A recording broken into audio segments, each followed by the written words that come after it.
After deploying the Windows Server 2016 data center from the Azure portal, I connected to the server via RDP using my username and password.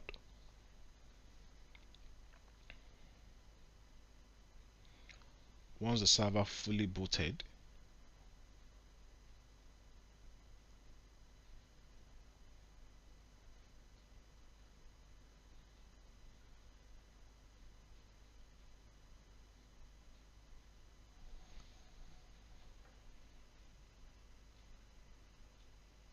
so the reason why this took longer to boot was because I use a smaller configuration, the configuration that I use is so small.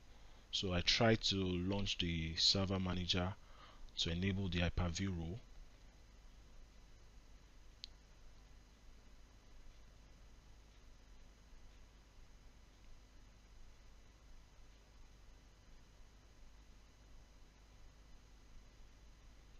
So here, just select next again for the server.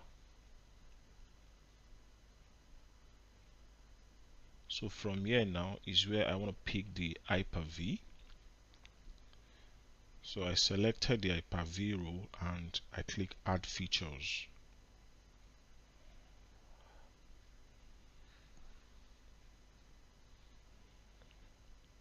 So it's actually not a surprise that I encountered an error, stating that the Hyper-V cannot be installed because virtualization support is not enabled in the BIOS.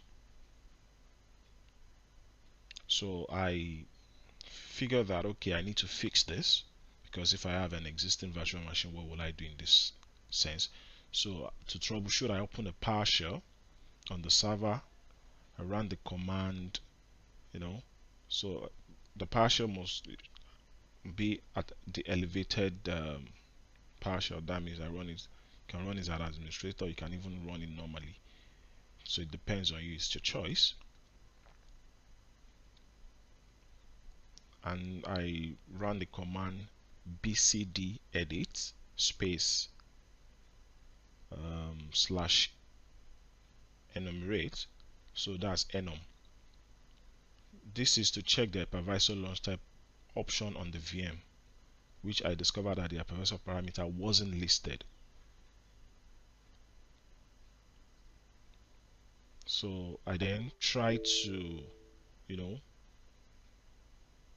put the command to enable the to set the hypervisor parameter.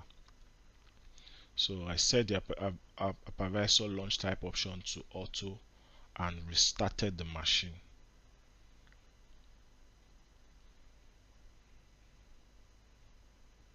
And after this restart, I reconnected to the machine again via RDP, launched PowerShell just to reconfirm that the hypervisor launch time was now enabled. So I typed my bcd edit slash enum again. I discovered that I can see that's the third to the last, which is set to auto. So I went back to my machine. Also check for the size of the machine because I know that I use a smaller configuration size.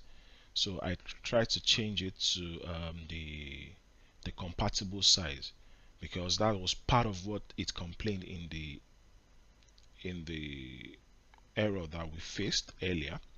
So I tried to change it to like DV4 or DV5. I just use a compatible one. It's your choice here. So I tried resize the machine. After that, I launched the machine again. I tried to access it. So I had to wait for this one to just complete loading, Alright, so now after this resize, I went back to home. The machine was off, so I started the machine, and I reconnected to the machine.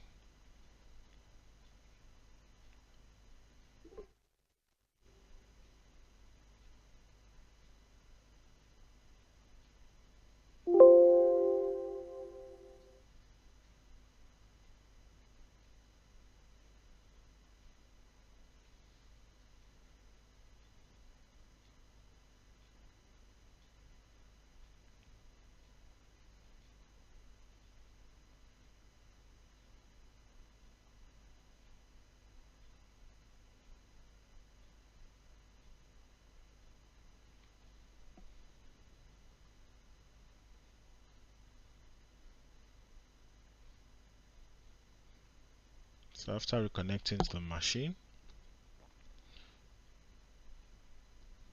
launch my server manager.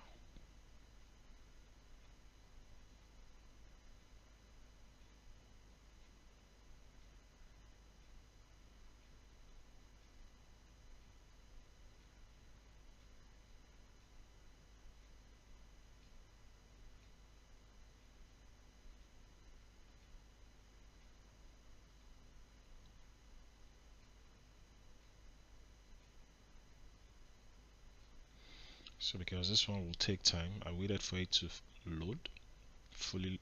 So after that, I tried to add rows and features. That's the way to enable your Hyper-V on Windows Server. Just says it's still loading.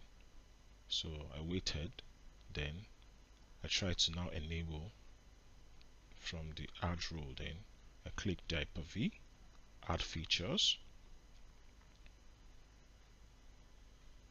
So I can see that it's selected now. Then I next it and also next it just to get to the end of this. Next, I don't need migration, I don't need anything, so I just went to install.